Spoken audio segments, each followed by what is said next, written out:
for the last one, and he described it as profoundly disappointing. And while tomorrow's report will show progress in some areas, overall it will paint a bleak picture. To discuss the issue, I was joined a short time ago from Canberra by Professor Tom Calma, the Chancellor of Canberra University and the co-chair of Reconciliation Australia, Dr Jackie Huggins, the co-chair of Australia's National Congress of Australia's First Peoples, and Luke Pearson, the founder of Indigenous X, a social media space drawing attention to all sorts of Indigenous issues. Professor Calma, Dr Huggins, Mr Pearson, thank you very much for joining us this evening. Thank you. Thank you, Lee. Thank you.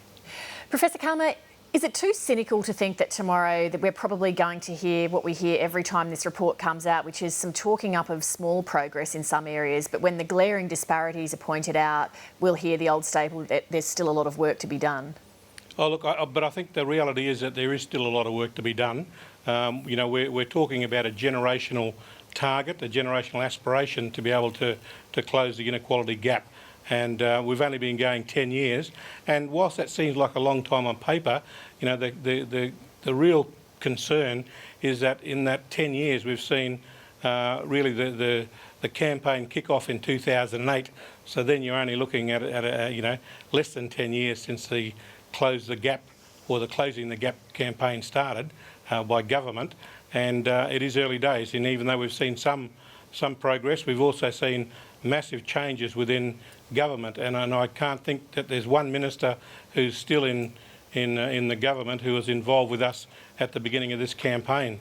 Everyone would say, of course, it would be fantastic if the pace of change were faster, but do you think that the pace we've seen so far is realistic and therefore acceptable? Well, you know, I think it's never acceptable if we don't have a consistent policy approach and consistent funding and ministers who can stay focused and committed. The lack of progress should never be interpreted as a failure by Aboriginal and Torres Strait Islander people. It's a failure of bureaucracy and a failure of the politicians to keep an even course and to keep the funding and the policy direction consistent. Dr Huggins, what's your take on some of the points that Professor Calma has raised there? Do you see a problem with a lack of consistency in the bureaucracy and in the political sphere? Yes, we do. From National Congress of Australia's First Peoples point of view, we do see that there is lack of engagement, not a general commitment to the needs and the aspirations of Aboriginal and Torres Strait Islander people in their community.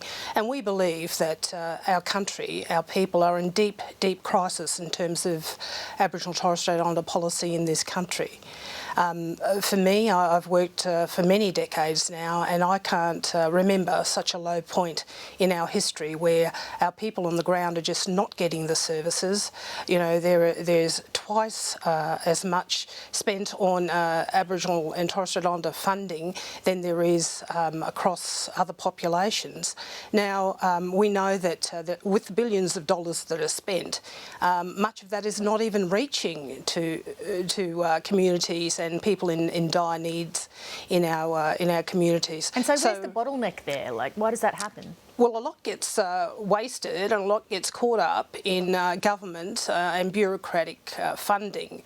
And the programs that are not reaching our people on the ground are very important programs. And we've just seen recently with the cuts in our budgets, and we hope that the next round of government policy in the budget does not cut our people further, but we know that's probably not the reality because there are going to be cuts right across the board. Mr Pearson, what's your take on what the other two speakers have had to say? Yeah, well, I'd agree, you know, with the most part.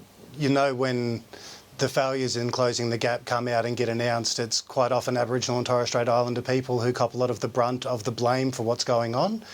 But with the closing of services, with the lack of funding, with the big stick approach from government usually being the mainstay, it's not at our end where these things are falling over. And so I think, you know, the failure within government here to meet their own targets is a great opportunity for us to actually sit back, acknowledge the failure, look at for some of those reasons why, and acknowledge the fact that, you know, we're the only Commonwealth nation that doesn't have a treaty.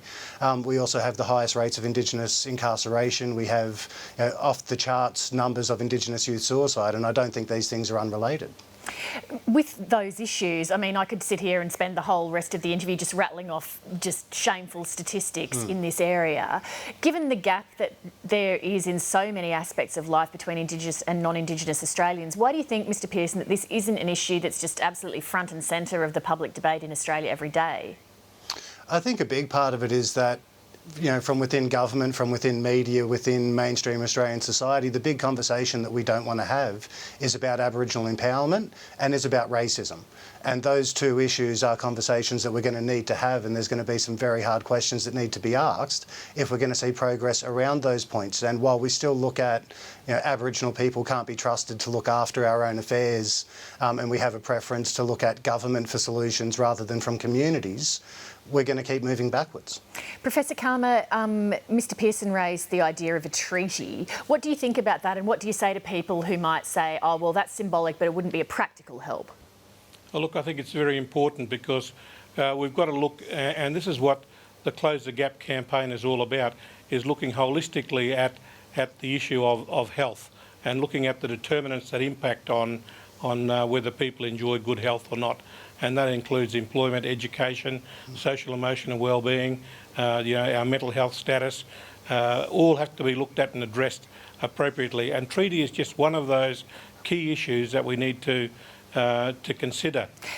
Dr Huggins, let me take you back to a point that Luke Pearson raised about the type of conversation he thinks Australia needs to have about racism and empowerment. What's your view about that?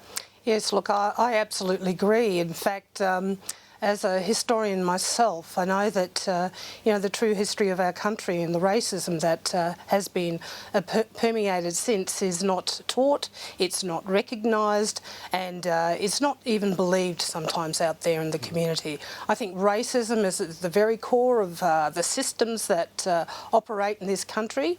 It goes to the heart and soul of our people in terms of trying to lead better, fulfilled and richer lives.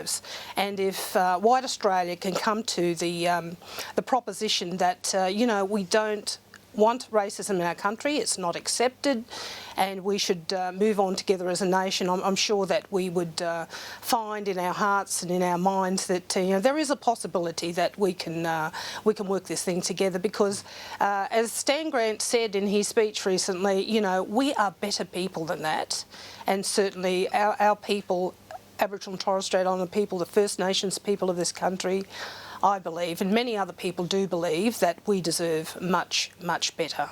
Final question for you, Luke Pearson. What's the one thing you'd like to hear government say tomorrow when this report's released? That they're going to prioritise the voices of Indigenous people, not just a select few, but from the community, people who work in the sectors, from teachers, from doctors, from nurses, from the activists who are standing outside.